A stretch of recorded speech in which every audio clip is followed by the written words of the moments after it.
kasih, Shalom. Bagaimana kabarnya hari ini yang sedang berada di rumah juga engkau sedang beribadah. Banyak yang bertanya kepada saya, Ibu, ini bagaimana kita sebagai orang Kristen, masa kita nggak boleh ke gereja? Bukan tidak boleh, tetapi keadaan, dan bukan hanya orang Kristen saja, tetapi semua orang hari ini tidak boleh ada keramaian. Kenapa? Kita memutus rantai untuk penularan virus ini, karena memang tidak main-main, saudara. Tapi kita juga harus percaya, firman Tuhan berkata, di mana ada 2-3 orang berkumpul, di situ Tuhan hadir.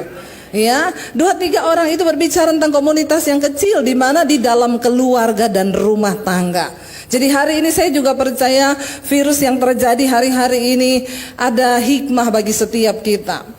Di mana orang-orang satu keluarga yang sudah tidak pernah berkumpul bareng-bareng, suami sibuk sendiri, istri sibuk sendiri, anak sibuk sendiri. Hari ini semua kita berdiam bersama di rumah. Ke dapur ketemu suami, ke ruang tamu ketemu istri, ya, ke tempat nonton TV ketemu anak. Ya, dan saya percaya Tuhan sedang mengajarkan kepada umat Tuhan hari ini dimanapun berada, supaya mari kita cari Tuhan terlebih dahulu, dimulai dari rumah tangga, dimulai dari keluarga, supaya ketika sesuatu tergoncang maka kita kuat di dalam keluarga kita. Amin. Saudara, kita mendengar berita-berita yang sampai berapa jam yang lalu di Italia itu korban jiwa sudah mencapai 4.800. Saya nggak tahu kalau sampai jam ini mungkin sudah 5.000 lebih, karena setiap hari 800 orang meninggal. Dan ini tidak main-main. Ya, sampai ada penguburan massal pakai mobil-mobil militer di sana. Sudah tidak bisa lagi. Dan hari-hari ini kemarin teman saya telepon, dia bilang, "Bu, saya takut." Saya bilang, "Nggak usah takut.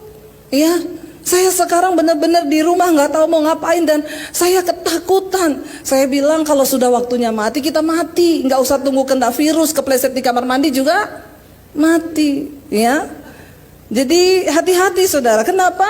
Ya, dengan virus ini semua orang akhirnya menyadari bahwa kematian itu berada sangat dekat dengan hidup kita. Karena itu jangan sombong dimanapun Anda berada hari ini, saudara. Ya, kematian itu berjarak hanya beberapa detik dari hidup kita. Karena itu jangan sombong dengan terus hidup di dalam dosa. Saya hari-hari ini banyak melihat banyak orang yang masih sombong hidup di dalam dosa. Ya, saya bilang sama teman saya, nggak usah takut. Tapi kalau sudah waktunya kita dipanggil Tuhan, ya persiapkan hidup. Dia bilang gini, "Ya tapi Bu Pendeta, jangan mati karena virus lah." Kenapa? Nggak ada pemakaman, ibadah pemakaman. Tapi memang benar. Ya, kita melihat. Ya, beberapa waktu yang lalu ada 2 jarak dari gang rumah saya meninggal terkena virus ini. Tidak boleh ada keluarga yang ikut. Yang membawa peti itu langsung dari rumah sakit. Tim medis yang pakai baju antivirus. Cuman dimasukin dalam peti berwarna hitam lalu dikubur tanpa boleh ada upacara apa-apa.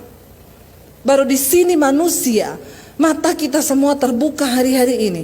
Virus yang sangat kecil, tidak nampak oleh mata manusia loh. Hanya bisa dilihat dengan mikroskop. Itu bisa menghentikan semua aktivitas dunia. Hello saudara. Ya, ini bukan hal yang biasa. Mari kita buka mata rohani kita untuk melihat apa yang sedang terjadi. Virus yang ukurannya sangat kecil, tak terlihat oleh mata, menghentikan semua aktivitas. Nggak ada seorang pun yang bisa. Makanya dari sini kita baru tahu dan kita baru melihat bahwa betapa rapuhnya hidup ini. Kita butuh Tuhan dalam hidup kita. Tapi saudara, di balik semua yang sudah terjadi, berita kematian setiap hari ada di televisi, masih banyak orang yang tidak mau mencari Tuhan loh.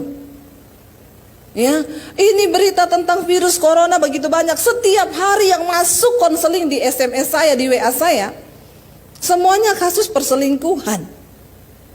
Ini manusia memang saya tidak tahu hatinya terbuat dari apa. Sampai kemarin ada ibu-ibu yang konseling, "Bu Debi, dia suami saya selingkuh Bu, hari-hari ini dia nggak mau pulang ke rumah. Dan dia lebih memilih selingkuhannya Bu." Ya, saya tanya sama dia, "Kamu pilih dia atau saya?" "Dua-dua." Ya, pilih dua-dua saudara.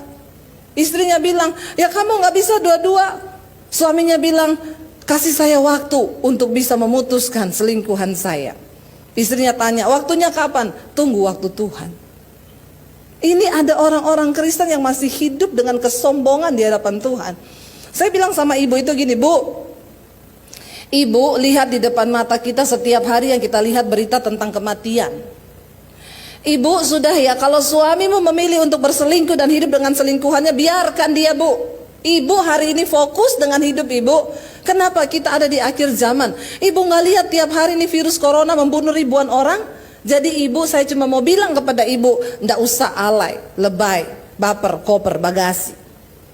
Tapi kita semua mau fokus kepada hidup kita dengan Tuhan. Kalau suami memilih hidup dalam dosa, biarkan saja dia. Ibu fokus dengan anak-anak, cari Tuhan. Amin, saudara. Ya, kita melihat, saya percaya ini bukan secara kebetulan terjadi. Seluruh dunia dibungkam oleh satu virus yang sangat berukuran sangat kecil. Tuhan sedang berbicara kepada dunia. Tuhan sedang berbicara kepada umatnya. Tuhan sedang berbicara kepada bangsa-bangsa. Ya, apa yang harus kita lakukan hari-hari ini? Saya kemarin menyampaikan, saudara, saya dapat sesuatu dari kisah bangsa Israel dari Keluaran pasal yang ke-12 tentang tulah yang ke-10. Ketika pada waktu itu Tuhan akan memberi tulah yang ke-10 di Mesir, Dia berkata kepada orang Israel, beri tanda darah di setiap ambang pintu rumahmu, supaya ketika malam hari aku lewat, maka orang yang hendak aku tugaskan untuk membunuh setiap anak sulung di Mesir itu tidak akan menulahi rumahmu, karena ada tanda darah di sana. Dan firman Tuhan kepada Musa, pada malam ini juga tidak ada seorang pun dari orang Israel yang boleh keluar rumah sampai pada waktu pagi hari. Ya, mereka taat melakukan seperti yang Tuhan suruh. Dan ketika penulah itu lewat, ya, ada tanda darah di depan pintu rumah orang Israel. Lalu tulah itu terhindar dari, saya membayangkan apa yang dialami bangsa Israel hari itu mencekam seperti apa yang kita alami sekarang. Kenapa? Karena bangsa Israel berada di tengah-tengah bangsa Mesir yang akan ditulahi. Siapa yang tidak takut, saudara? Semua anak sulung akan mati. Ketika kemarin ada di dekat gang saya yang meninggal karena corona, semua takut. Anak-anak saya bilang, Mam, dekat rumah kita loh. Lalu kita membayangkan virus itu mendekat ke rumah kita. Lo jujur, ini sedang terjadi. Ketika orang tahu meninggal, daerahnya mana? Orang langsung tanya, daerahnya mana? Daerahnya sini, aduh dekat rumah saya. Saudara, ketika kita percaya firman Tuhan berkata ada tanda darah anak domba Allah dalam hidup kita, amin. Kita tidak perlu takut, bahkan Alkitab berkata engkau telah ditebus oleh darah yang mahal itu, bahkan kematian sekalipun tidak akan pernah bisa pisahkan kita dari kasih Kristus. Karena orang Kristen yang percaya Yesus bisa berkata, bagiku hidup adalah Kristus, mati adalah sebuah keuntungan. Bagian kita, mari mempersiapkan hidup di hadapan Tuhan. Karena yang namanya kematian itu bisa datang kapan saja. Ya, nggak usah tunggu virus, kita bisa mati kapan saja. Dan saya cuma mau bilang, dari sini kita baru mengerti, saudara, ternyata kita harus menyadari bahwa kehidupan yang sesungguhnya bukanlah di dunia ini.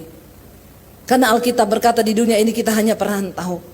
Amin. Ada satu kehidupan, satu yang kekal, ya, yang akan kita tuju satu saat nanti, yaitu kehidupan setelah kematian. Kita mau belajar hari ini. Ya, saya pengen kita sama-sama belajar dari firman Tuhan. Yang terpenting adalah hari-hari ini bagaimana respon kita terhadap semua keadaan. Banyak orang bertanya, Bu, apa yang sedang terjadi? Apakah ini Tuhan menghukum? Apakah ini gini? Apakah gini? Saya bilang yang tahu itu hanya Tuhan, tapi saya tahu Tuhan sedang berbicara bagi kita semua. Tapi yang terpenting adalah ini respon. Saya pengen kita semua baca dari Yeremia pasal yang ke-18. Ini adalah kisah ketika pemerintahan Raja Yosia berakhir di Yehuda, lalu diteruskan oleh Raja Yoyakim, saudara. Dan ketika di tangannya Raja Yoyakim, bangsa ini dibawa untuk memberontak terhadap Allah. Mereka melakukan semua yang jahat di mata Tuhan. Lalu Tuhan memanggil Yeremia sebagai seorang nabi untuk melihat, ya, apa yang akan Tuhan lakukan kepada bangsa atau umat yang memberontak dan tidak melakukan kebenaran di hadapannya. Mari kita lihat Yeremia pasal 18 ayat yang ke-7, ayat yang ke-8 sampai ayat yang ke-10 saja. Yeremia 18 ayat yang ke-7 berkata begini. Kita baca sama-sama 1, 2, 3. Ada kalanya aku berkata tentang suatu bangsa dan tentang suatu kerajaan bahwa aku akan mencabut, merobohkan dan membinasakannya. Ayat 8. Tetapi apabila bangsa yang terhadap siapa aku berkata demikian telah bertobat dari kejahatannya, maka apa? Maka menyesallah aku bahwa aku hendak menjatuhkan malapetaka yang kurancangkan itu terhadap mereka. Ayat yang ke-9. Ada kalanya aku berkata tentang suatu bangsa dan tentang suatu kerajaan bahwa aku akan membangun dan akan menanam mereka. Ayat 10. Tetapi apabila mereka melakukan apa yang jahat di depan mataku, maka apa saudara? Dan tidak mendengarkan. Saudara lihat baik-baik, maka menyesallah aku bahwa aku hendak mendatangkan keberuntungan yang kujanjikan itu kepada mereka. Saudara, firman Tuhan datang kepada Yeremia pada waktu itu ketika bangsa ini memberontak dari hadapan Tuhan. Bukankah hari-hari ini kita melihat manusia hidup dengan kedegilan hatinya? Banyak orang yang bahkan membangun kebenarannya sendiri. Mereka jauh dari Tuhan. Kita melihat ada banyak dosa yang telah dilakukan oleh manusia hari-hari ini. Ya, berapa banyak orang yang hidup di dalam kenajisan. Ada berapa banyak orang yang menodai kekudusan dalam rumah tangga. Bahkan saudara, saya tahu hati Tuhan bersedih. Bukan hanya di kalangan jemaat, tetapi hamba-hamba Tuhan banyak yang jatuh. Dan tidakkah kita menyadari bahwa hati Tuhan itu terluka atas perbuatan umatnya? Bahkan ada banyak hamba-hamba Tuhan yang kehilangan fokus hari-hari ini. Kita tidak lagi melihat jiwa-jiwa. Biar kita mau berdoa hari-hari ini, kita merintih di hadapan Tuhan. Tuhan, jangan ada kematian massal, tapi kami berdoa supaya terjadi pertobatan massal di atas bangsa dan di dunia ini. Amin. Biar itu menjadi tangisan kita di hadapan Tuhan hari-hari ini. Ya, apa yang sedang terjadi tidak main-main saudara. Ribuan nyawa melayang. Kita tidak pernah tahu. Tetapi hari ini yang terpenting firman Tuhan berkata, respon saudara dan saya. Bagaimana respon kita melihat keadaan zaman? Tuhan sudah tulis memang ketika Yohanes Pembaptis ada di Pulau Patmos saudara, lalu dia melihat, ya Tuhan memberikan sebuah pewahyuan kepada dia bahwa ada satu saat nanti saudara, ada orang yang menunggang kuda dan itu namanya maut. Dia akan mengambil seperberapa dari umat manusia di dunia ini dengan salah satunya yaitu penyakit sampar. Apa itu penyakit sampar? Wabah yang akan melanda dunia yang disebabkan oleh bakteri atau virus. Tetapi dalam kurun waktu tertentu akan ada banyak jiwa yang melayang di dalam satu waktu ini. Bukankah ini sedang terjadi hari-hari ini? Ribuan nyawa melayang. Mari kita buka mata kita saudara. Alkitab berkata, mari kita berespon dengan benar. Saya mau bilang kepada saudara hari ini yang sedang menyaksikan program ini, saudara, mari kita kembali bertobat. Bukan secara kebetulan kita beribadah di rumah. Mari yang suami, saya berdoa hati suami-suami berbalik kepada istri dan anak-anak. Hati anak-anak berbalik kepada orang tua, dan kita semua berbalik kepada Tuhan hari-hari ini. Kita perlu merendahkan hati di bawah kaki Tuhan, bertanya, Tuhan, apa yang sedang terjadi? Dari kisah yang kita baca di sini dalam Yeremia ayat yang ke-18, ketika Raja Yoyakim naik menggantikan Yosia, dia melakukan apa yang jahat di mata Tuhan. Lalu Tuhan murka saudara. Dan Tuhan berkata kepada Yeremia untuk disampaikan kepada umat Tuhan. Ya, ada kalanya Tuhan berkata, aku merancangkan sebuah malapetaka atas sebuah bangsa. Aku akan membinasakan seluruh bangsa itu. Tetapi ketika bangsa yang mana aku sebutkan hendak aku jatuhkan malapetaka itu, mereka berbalik dari jalannya yang jahat. Mereka bertobat dan mencari wajahku, kata Tuhan. Maka aku menyesal telah merancangkan sesuatu yang jahat buat bangsa itu. Sebaliknya kata Tuhan, ketika aku merancangkan sebuah yang rancangan yang baik atas sebuah bangsa atau sebuah keluarga. Namun bangsa yang atasnya aku rencanakan yang baik itu, ya, mereka tetap hidup di dalam jalannya yang jahat, maka aku menyesal mendatangkan rancangan yang baik itu atas mereka. Saudara, hari ini bagaimana kita berespon dengan semua keadaan yang sedang terjadi?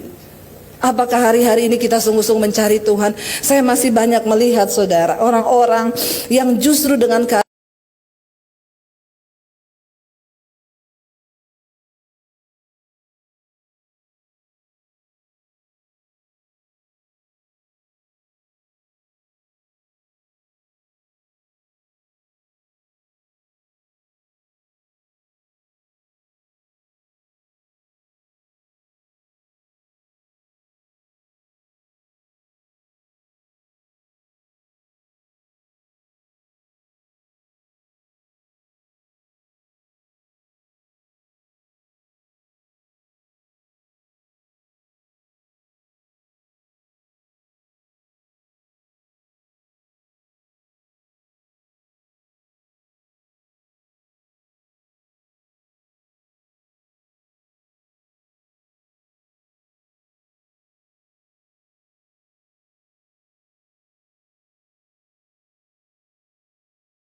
kaki Tuhan, mari kita mulai menangis.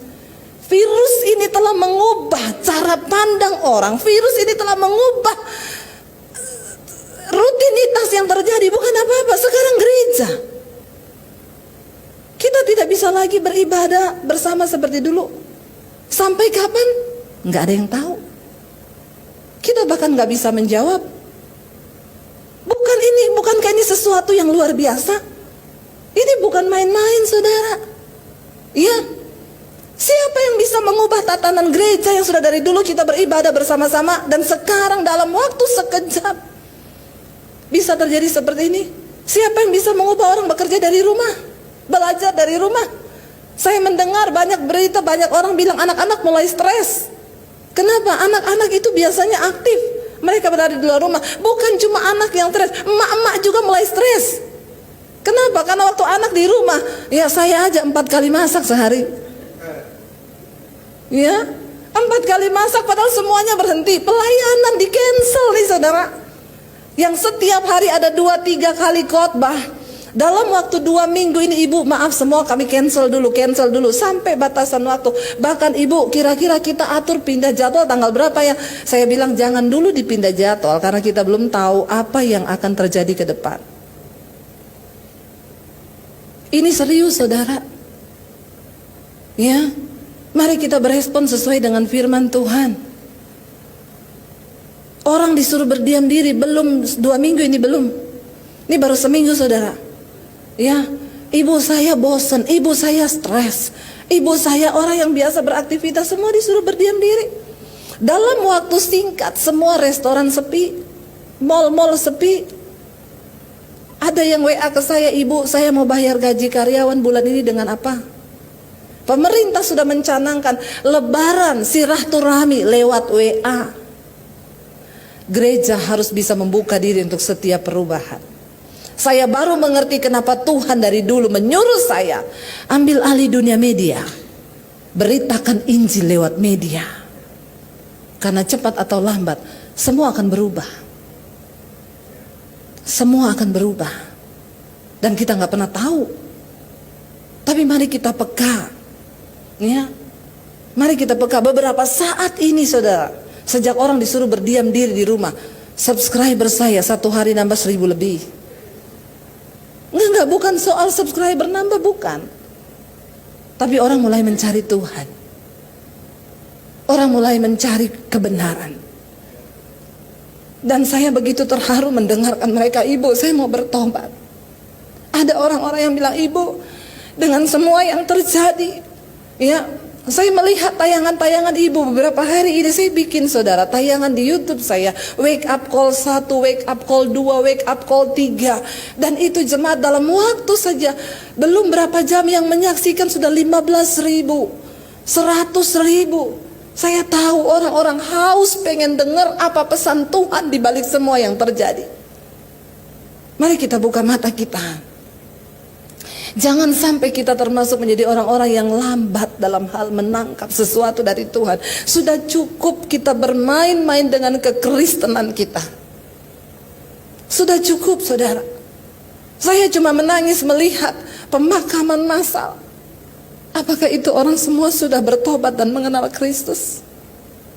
Kemana jiwa mereka?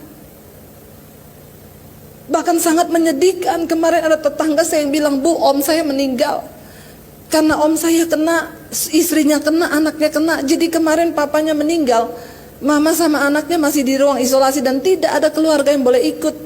Hanya dimakamkan oleh petugas medis." Saudara, kita tidak tahu, tapi saya berdoa mari kita peka. Ayat ini berkata, Tuhan bilang, ketika Tuhan pun yang merancang. Ini Tuhan loh yang merancang, kan dikatakan di sini.